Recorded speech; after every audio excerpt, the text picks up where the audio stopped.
మన బాడీలో ఉన్న ప్రతి ఆర్గన్కి ఒక న్యాచురల్ ఫ్రీక్వెన్సీ ఉంటుంది. గ్లాస్కి ఒక న్యాచురల్ ఫ్రీక్వెన్సీ ఉంటుంది. అలాగే గుడిలో ఉండే గంటకి ఒక న్యాచురల్ ఫ్రీక్వెన్సీ ఉంటుంది. ఇలా ప్రతి వాటికి కూడా ఒక న్యాచురల్ ఫ్రీక్వెన్సీ ఉంటుంది. ఫర్ ఎగ్జాంపుల్ బెల్ని చూద్దాం. దీని సెంటర్లో ఒక పార్ట్ ఉంటుంది. దాన్ని క్లాపర్ అంటాం. ఆ క్లాపర్ వెళ్ళి అది ఎక్కడ హిట్ చేయాలో అక్కడే హిట్ చేస్తుంది. దానివల్ల బెల్ నుండి వచ్చే సౌండ్ చాలా స్ట్రాంగ్గా వస్తుంది. అది సెంటర్లో కాకుండా ఇంకా ఏ ప్లేస్లో హిట్ చేసినా అంతగా సౌండ్ రాదు. సో మనం ఎప్పుడైతే ఎగ్జాక్ట్ ఫ్రీక్వెన్సీతో ఎనర్జీని ఇస్తామో ఆ ఫ్రీక్వెన్సీకి ఆ ఆబ్జెక్ట్ చాలా ఎఫిషియెంట్గా రియాక్ట్ అవుతుంది. అందుకే బెల్ సౌండ్ లౌడ్గా వస్తుంది.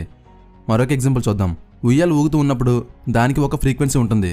అది ఎప్పుడైతే ఒక ఆసిలేషన్ కంప్లీట్ చేసి మరొక ఆసిలేషన్ చేయడానికి రెడీగా ఉంటుందో ఆ టైంలో మనం కొంచెం పవర్ నుంచి పుష్ చేసినా అది బాగా రియాక్ట్ అయ్యి మరికొంచెం ఎత్తుగా మూవ్ అవుతుంది. అదే ఒకవేళ దాని ఆసిలేషన్ కంప్లీట్ అవ్వకముందే దాన్ని మనం పుష్ చేయడానికి ట్రై చేస్తే, అంటే దాని ఫ్రీక్వెన్సీకి మ్యాచ్ అవ్వాలని పవర్ని ఇస్తే దాని స్పీడ్ తగ్గిపోయి వంకర టెంకరగా మూవ్ అవుతూ ఉంటుంది. ఇక్కడ దీన్ని చూడండి. దీంట్లో ఒక దాన్ని మూవ్ చేస్తే ఆటోమేటిక్గా దానికి సేమ్ సైజులో ఉండేది కూడా వైబ్రేట్ అవుతుంది. అంటే సేమ్ సైజులో ఉన్నవి సేమ్ ఫ్రీక్వెన్సీని కలిగి ఉన్నాయి.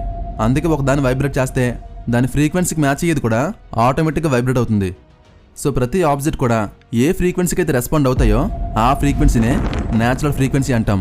సో మనం ఎప్పుడైతే పర్ఫెక్ట్ ఫ్రీక్వెన్సీతో ఎనర్జీని ఇస్తామో సేమ్ ఫ్రీక్వెన్సీతో ఉండే మరొక ఆబ్జెక్ట్ కూడా వాటికి రియాక్ట్ అవుతుంది.